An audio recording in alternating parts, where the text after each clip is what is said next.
Hello दोस्तों, स्वागत है आपका एक नई क्लास में। मैं करमवीर सिंह आपको इंग्लिश से इंट्रोड्यूस कराने लाया हूँ। क्लास 10th की इंग्लिश से इंट्रोड्यूस कराने लाया हूँ। उम्मीद करते हैं अच्छे से होंगे, कुशल मंगल होंगे और पढ़ाई को अपने अच्छी दिशा दे रहे होंगे। सब्जेक्ट है इंग्लिश। बहुत लोग तो इंग्लिश सुनते ही हाथ पैर फूलने लगते हैं।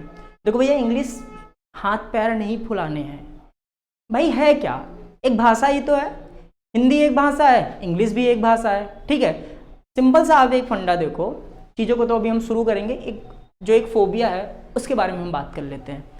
जैसे कि आप सिंपल सा आप देखते होंगे कि गांव में जो बच्चा रह रहा है बचपन से, वो जब भी बात करेगा वो अपनी जो लोकल लैंग्वेज है, जैसे हम लोग अगर बात करते हैं और हो का हाल चाल बा, ठीक है। शहर में जो बच्चा रह रहा है वो बात कहता है और भाई क्या हाल है, ठीक है। लेकिन वही बच्चा अगर बचपन से मान लीजिए ऑस्ट्रेलिया में रह रहा होता, इंग्लैंड में रह रहा होता, ठीक है, वो बोलता है हेलो हाउ आर यू, ठीक है। अब बात क्या है, फीलिंग्स एक ही निकल रही हैं। फीलिंग्स तो एक ही निकल रही है क्या? लैंग्वेज ही है। तो आपको भी इंग्लिश को बस एक लैंग्वेज की तरह ही लेना है। बहुत बड़ा कोई ये नहीं कि अरे भैया अंग्रेजी बोल रहे हैं, अंग्रेजी में ये लिखा हुआ है हम तो समझ ही नहीं पा रहे हैं, ठीक है।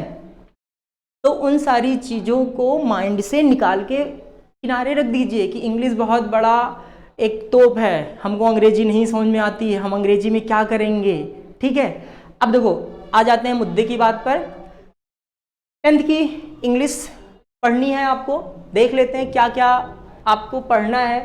देखिए, पता ही होगा आप लोग को 35 नंबर में आपको ये डिवाइडेड है। फिर वही चीज़ 30 नंबर आपका प्रोजेक्ट है और 70 नंबर जो है आपका 70 मार्क्स जो है आपके वो आपके रिटन एग्जाम्स में होंगे, ठीक है। अब इसमें भी आपका डिवाइड किया गया 35 मार्क्स जो है वो आपके कह सकते हैं रीडिंग, राइटिंग और ग्रामेटिकल पार्ट्स को मिलाकर कंबाइन किया गया है। और बाकी जो 35 मार्क्स हैं आपके, जैसे लिटरेचर हो गया, पोएट्री हो गई, ठीक है, इन सारी चीज़ों को कंबाइन करके बनाया गया है। अब देख लीजिए आपका जो है रीडिंग में आपसे क्या क्या पूछेगा।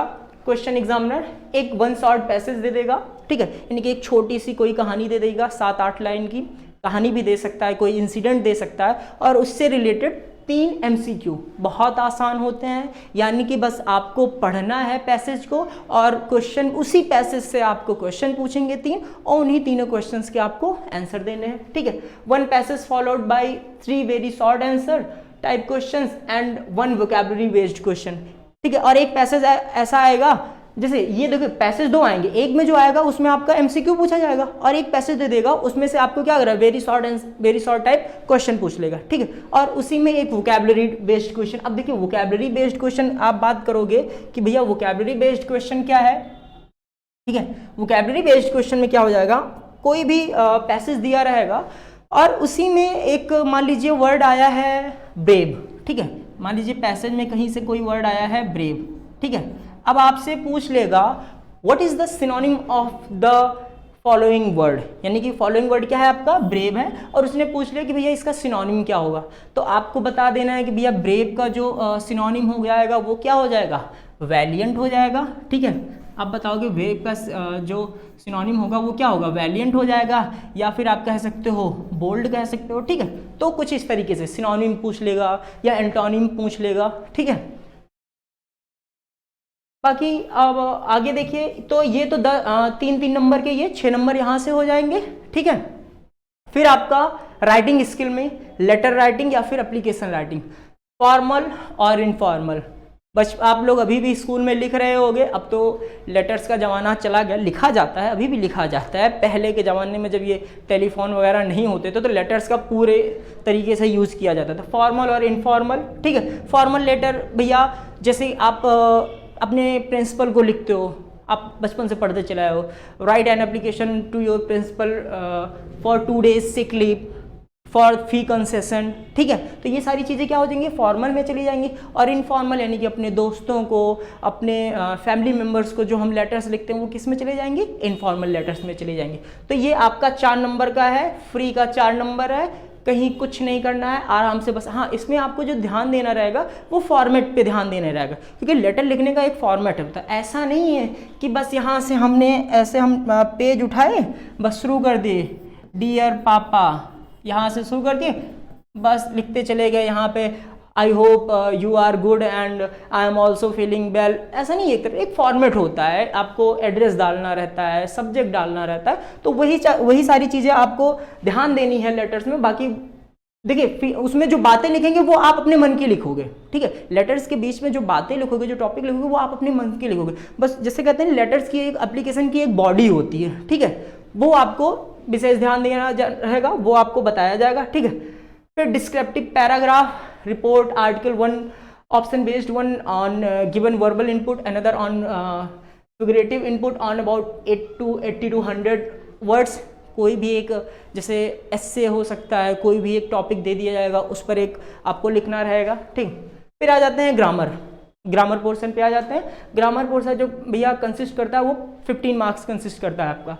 ग्रामर पोर्शन में 5 MCQ based on parts of speech, tense, article, reordering of sentences, spelling. अब देखो 5 नंबर के आते हैं, यानी कि इसमें पार्ट्स ऑफ स्पीच भी रहेगा, ठीक है, इसमें पार्ट्स ऑफ स्पीच से भी क्वेश्चंस रहेंगे, टेंस से भी हो सकते हैं, आर्टिकल्स, रीऑर्डरिंग ऑफ सेंटेंसेस, यानी कि जम्बलिंग रहेगा, सेंटेंस आगे पीछे करके दिया रहेगा, उसको एक सीक्वेंस में बताना, ठीक है। और स्पेलिंग्स एरर वगैरह दे सकते हैं। स्पेलिंग, अब कहोगे स्पेलिंग की क्या बात है, मुझे लगता है कि आप में से बहुत लोगों को चाउमीन और चॉकलेट बहुत पसंद है, ठीक है। और अगर पूछ लिया जाए, मैंने जो ये एक्सपीरियंस किया है ऑफलाइन क्लासेस में, तो 60 to 70% बच्चे ऐसे होते हैं जो चॉकलेट और चाउमीन की स्पेलिंग सही नहीं बता पाते हैं, ठीक है। अब कहोगे अरे सर खाने से मतलब है कि स्पेलिंग से मतलब है, भैया पूछ भी लेते, ठीक है। स्पेलिंग का क्या है, उनको बस पूछना है स्पेलिंग, तो आप पढ़िए, जैसे आप रीड मत कीजिए, रीड आप करते हैं ना, बस रीड करते जाते हैं, रीड करते जाते हैं, जो भी डिफिकल्ट वर्ड्स लगे उसको नोट डाउन कर लीजिए, ठीक है। कराया जाएगा आपको, स्पेलिंग करेक्शन वगैरह भी आपको कराया जाएगा, ठीक है भैया। फिर आगे आपका क्या है, 3 very short answer type question based on narration, voice, punctuation, ठीक है, यानी कि एक्टिव वॉइस, पैसिव वॉइस, ठीक है। डायरेक्ट, इनडायरेक्ट, आपको जैसे ये नरेशन में है डायरेक्ट इनडायरेक्ट से बेस्ड क्वेश्चंस रहेंगे, आपको एक सेंटेंस दे दिया रहेगा, डायरेक्ट में रहेगा तो इनडायरेक्ट में करना रहेगा, इनडायरेक्ट में रहेगा तो उसको डायरेक्ट में कन्वर्ट करना रहेगा। वॉइस में मान लीजिए एक्टिव वॉइस में है, उसको पैसिव वॉइस में कन्वर्ट करने को दे सकता है, एग्जामिनर के ऊपर डिपेंड करता है, पैसिव वॉइस को एक्टिव में, एक्टिव को पैसिव में, कुछ भी दे सकता है। पंक्चुएशन दे सकते हैं, यानी कि कॉलन कहाँ लग रहा है, फुल स्टॉप कहाँ लग रहा है, सेमी कॉलन कहाँ से लग रहा है, तो ये 6 नंबर का यहाँ से हो जाएगा। और translation of short passage from Hindi to English. अब देखिए ट्रांसलेशन की बात आ गई, तो ट्रांसलेशन हमारा कवरअप हो जाएगा। अभी हमने पढ़ा है ये टेंसेज, ठीक है, जब हम टेंस पढ़ेंगे, ठीक है, तो टेंस में ही हमारा क्या हो जाएगा, ये ट्रांसलेशन भी कवर हो जाएगा। क्योंकि देखो जब हम टेंस पढ़ेंगे तो पूरा प्रेजेंट, पास्ट, फ्यूचर हम पढ़ेंगे, उसके सारे सब टाइप पढ़ेंगे, और जो भी बातें होती हैं वो प्रेजेंट, पास्ट, फ्यूचर में ही होते हैं, कुछ कंडीशनल सेंटेंसेस भी होते हैं, ठीक है, वो सारी चीजें बता दी जाएंगी। तो ये ट्रांसलेशन यहाँ पे एक छोटा सा पैराग्राफ हिंदी में दिया रहेगा, उसको आपको इंग्लिश में ट्रांसलेट करना रहेगा, ठीक है। तो ये तो रहा आपका ग्रामर का पोर्शन, कह सकते हो पूरा का पूरा ग्रामर, रीडिंग, राइटिंग पूरा जो हो जाएगा, ये ग्रामर का पोर्शन 35 मार्क्स का है। अब इसके बाद जो है आपका, वो आपका आएगा लिटरेचर पोर्शन भैया। अब लिटरेचर पोर्शन में क्या है, ठीक है, प्रोज 15 मार्क्स का है, ठीक है। अब प्रोज में क्या है, 2 MCQ based on the given extract, यानी कि आपके जो चैप्टर हैं, चैप्टर से ही एक पैराग्राफ दिया रहेगा, उस पे बेस्ड MCQ क्वेश्चन रहेंगे 2 नंबर के, ठीक है। फिर 3 MCQ based on lessons, lesson से आपके पूरे के पूरे लेसन से 3 MCQ क्वेश्चंस आ जाएंगे। जब स्टोरी पढ़ेंगे, देखिए यहाँ पे एक चीज़ याद रखिए कि बहुत ज़्यादा आपको रटना नहीं है। MCQ क्या करते हैं बहुत बच्चे ना, रटते हैं, रटना नहीं है। जैसे आप कहानी सुनते हो, सारे चैप्टर को एक कहानी की तरह आपको दिमाग में रखना है, ठीक है, क्योंकि एग्जामिनर आपके बीच में कुछ भी पूछ सकता है। तो हम जब पढ़ेंगे तो एक एक चैप्टर की कहानी अपने दिमाग में अच्छे से रखेंगे कि अगर हमको बताना हो तो पूरी की पूरी समरी बता दें। अब आप समरी में ऐसे भी याद कर सकते हो, जैसे आप मूवीज़ का क्या देखते हो, ट्रेलर देखते हो ना, ट्रेलर में क्या होता है, एक आपको रफली आइडिया मिल जाता है कि भैया इस मूवी में ऐसा ऐसा हुआ है, ये हीरो है, ये विलन है, ठीक है, इसकी एंडिंग में भी शायद ऐसा कुछ हो। तो ट्रेलर से थोड़ा सा एक ब्रॉड रूप जो हो जाएगा वो आपको समरी में आपको कवर अप करना रह जाएगा, ठीक है। 2 short answer type questions in about 30 to 40 words, फिर वही चीज़ रटेंगे नहीं, रटेंगे तो आप भूल जाएंगे, क्योंकि क्वेश्चन को अगर एग्जामिनर ने थोड़ा सा आपके बुक से हटाकर, बुक में मान लीजिए 4 शॉर्ट आंसर क्वेश्चन दिए हैं, ठीक है, किसी भी एक पर्टिकुलर लेसन में, और आपने वही 4 शॉर्ट आंसर पढ़े हुए हैं, एग्जामिनर को क्या लगता है, नहीं यार ये तो बार बार हम दे चुके हैं, अब हम बोर हो चुके हैं, हम क्या करते हैं, देंगे आपके चैप्टर से ही, आपके चैप्टर से ही उसने एक नया क्वेश्चन डेवलप कर दिया, ठीक है। तो फिर वही चीज़, अगर आपको चैप्टर की अंडरस्टैंडिंग अच्छे से रहेगी तो फिर आपको चाहे शॉर्ट आंसर हो और चाहे लॉन्ग आंसर हो, लिखने में कोई दिक्कत नहीं होगी, ठीक है। फिर poetry 2 MCQ based on the given extract. अब जैसे अब वहाँ पे आपका था लिटरेचर में भी था, ठीक है, प्रोज में था आपका एक्सट्रैक्ट दिया था यानी कि पैसेज दिया था। अब यहाँ पे पोएट्री की 4 लाइन दे सकते हैं, 6 लाइन दे सकते हैं, 8 लाइन दे सकते हैं, कुछ भी दे देंगे और उससे बेस्ड क्वेश्चन दे देंगे। 1 short answer type question based on poetry lessons, 3 number का आपका यहाँ से आ जाएगा बेटा। और central idea of the given poem, बहुत इंपॉर्टेंट है, हर बार आता है, एक फ्री का 3 नंबर यहाँ से फिक्स रहता है, ठीक है। तो जो इम्पॉर्टेंट कुछ पोएट्रीज हैं आपके सिलेबस में, हम उसके सेंट्रल आइडियाज़ आपको प्रिपेयर करवा देंगे, लिखवा देंगे, नोट्स भी आपको प्रोवाइड करवा दी जाएगी, ठीक है। एक टेलीग्राम चैनल जल्दी ही बना दिया जाएगा, आपको जो भी नोट्स होंगे वो लिंक आपको अभी तो चैनल क्रिएट नहीं हुआ है, लेकिन जैसे ही चैनल क्रिएट किया जाएगा आप सबको इन्फॉर्म कर दिया जाएगा, लिंक आपको डिस्क्रिप्शन बॉक्स में दे दी जाएगी इन फ्यूचर, और वहाँ पे आपको सारे नोट्स प्रोवाइड किए जाएंगे, ठीक है। तो नोट्स के लिए आप परेशान मत होइएगा, ठीक है बच्चा। फिर फुटप्रिंट्स विदाउट फीट, बहुत अच्छी स्टोरी है, ठीक है। फुटप्रिंट्स विदाउट फीट मतलब कि एक इंसान की कहानी है, वो गायब हो जाता है, ठीक है। वो सारी जब हम चैप्टर पढ़ेंगे तब हम डिस्कस करेंगे, ठीक है। तो यहाँ पे 5 नंबर का है आपका 1 शॉर्ट टाइप क्वेश्चन 3 नंबर, ठीक है, and 1 long answer type question in 60 word 4 number के। प्रेस्क्राइब्ड बुक्स और लेसन्स आप सबके पास उम्मीद करते हैं बुक्स हैं ही, लेकिन एक बार नजर डाल लेते हैं। प्रोज में हमारा क्या है, letter to God, Nelson Mandela, long walk to freedom, and from the diary of Anne Frank, glimpse of India, इसमें a bakers from Goa, Coorg, tea from Assam. Coorg जो है भैया ये क्या है, स्कॉटलैंड ऑफ इंडिया कहा जाता है, ठीक है, बहुत फेमस जगह है, अच्छी जगह है, ठीक है। और madam rides the bus, the sermon at Banaras. Poetry में आपका dust of snow, fire and ice, a tiger in the zoo, Amanda, animal, the trees and fog, और footprint without feet. Supplementary reader में जो है आपका a triumph of surgery, the thieves story, footprints without feet, the making of a scientist, the necklace और भोली, ठीक है। Word and expression English workbook में ये सारी चीज़ें रहेंगी। द इंटरनल असेसमेंट यानी कि जो आपका प्रैक्टिकल वगैरह है, उसमें आपका first internal assessment oral expression based August, ये आपको एक स्कूल से आपको ये नंबर मिलते रहेंगे, ठीक है। अगर आप लोग को इसमें भी कोई दिक्कत होगी, सर प्रैक्टिकल में क्या करना है, कैसे करना है, आप लोग कमेंट कीजिएगा, उसकी भी पूरी की पूरी जानकारी दी जाएगी, ठीक है। अब देखो, उम्मीद करते हैं एक चीज़ आपको ये करना है कि आप लोग बेसिक जो है ग्रामर का, ठीक है, हम शुरुआत करेंगे ग्रामर से, और लिटरेचर दोनों को हम अल्टरनेट साथ साथ लेके चलेंगे, ठीक है। एक क्लास ग्रामर की, एक क्लास लिटरेचर की, वो आपकी अल्टरनेट चलेगी और साथ में चलेगी। आपको मैं एक छोटी सी जिम्मेदारी देना चाहूँगा कि आप लोग जो पार्ट्स ऑफ स्पीच हैं बच्चा, ठीक है, बेसिक जानकारी आप सिर्फ अपने पास रखिएगा, like noun, pronoun, verb, adverb.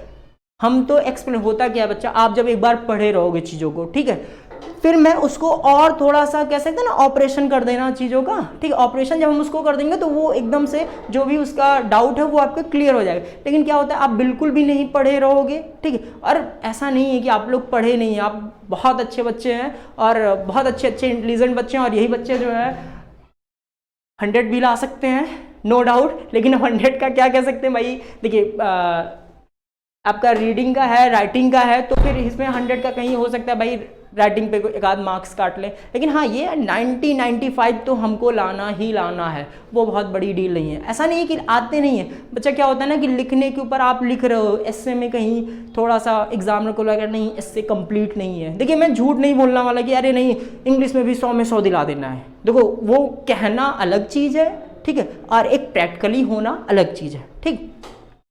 तो आप लोग को मैं बस एक छोटी सी जिम्मेदारी देके आज की क्लास खत्म करना चाहूँगा। वो छोटी सी जिम्मेदारी क्या है, आप लोग पार्ट्स ऑफ स्पीच के जो बेसिक्स हैं, यानी कि noun, pronoun, verb, adverb, adjective, ठीक है, आप इनको बस ओरल रूप में उनकी जो एक जितनी सिंपल से सिंपल डेफिनेशन आप पढ़ पाओ, वो पढ़ लेना, और फिर वो ऑपरेशन करने के लिए तो हम हैं ही, ठीक है।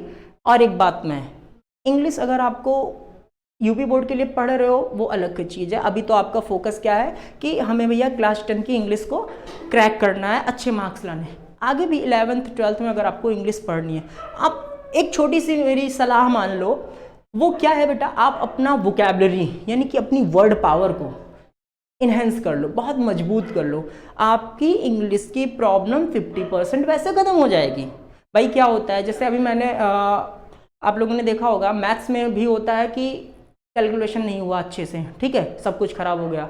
इंग्लिश में भी क्या हुआ बेटा, हमने ट्रांसलेशन आपको टेंस पढ़ा दिया, टेंस में हमने तीनों टेंस पढ़ा दिए, ठीक है, सारे रूल बता दिए कि भैया प्रेजेंट इंडेफिनिट में ये लगेगा, डू डज हेल्पिंग वर्ब है, प्रेजेंट कॉन्टिन्यूअस में is am are helping verb है, परफेक्ट में हैज हैव है, सब कुछ पता है आपको। लेकिन पता चला गलती से कि आपको कोई सेंटेंस दे दिया, जैसे सेंटेंस वाले दे दिया उन्होंने कि बहुत सिंपल सा सेंटेंस जो आपके घरों में रोज होता है, माता जी आटा गूंथ रही हैं, ठीक है, एक सिंपल सा सेंटेंस दे दिया, माता जी आटा गूंथ रही हैं, ठीक है, लिख दे रहा हूं यहीं पे, माता जी आटा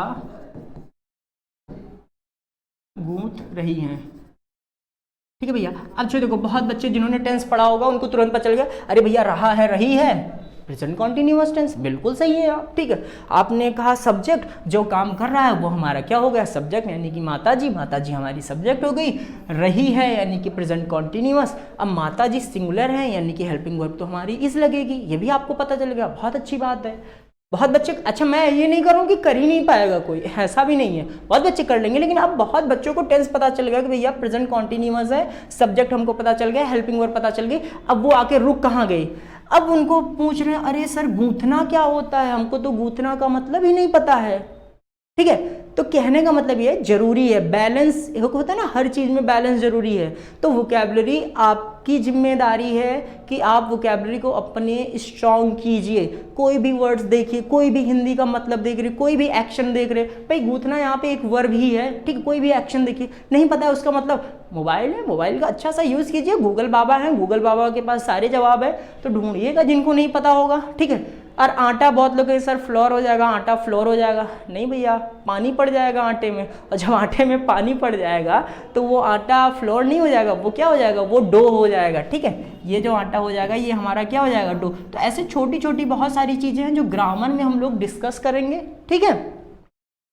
चलिए उम्मीद करते हैं आपको सिलेबस समझ में आ गया, हमको पढ़ना क्या है, ठीक है। और बाकी कल से हम क्लासेस स्टार्ट करते हैं और एक नए अंदाज में नए सिरे से बेसिक से एकदम पढ़ेंगे। जिनको कुछ भी नहीं आया है, मैं गारंटी लेता हूँ, नाउन, अगर आपको नाउन की डेफिनेशन आज तक नहीं पता थी या पता भी है, इतने सिंप्लीफाई तरीके से आप पता है, आपको ये नहीं पता है कि भैया कलेक्टिव नाउन को कैसे हम डिटरमाइन करें, मटेरियल नाउन को कैसे करें, एब्स्ट्रैक्ट नाउन को कैसे करें, बहुत ही एक सिंपल सा तरीका होगा जिसमें से आप हर चीज़ को क्लासीफाई करना जान जाएंगे। थैंक यू एंड जय हिंद, जय भारत। ठीक है।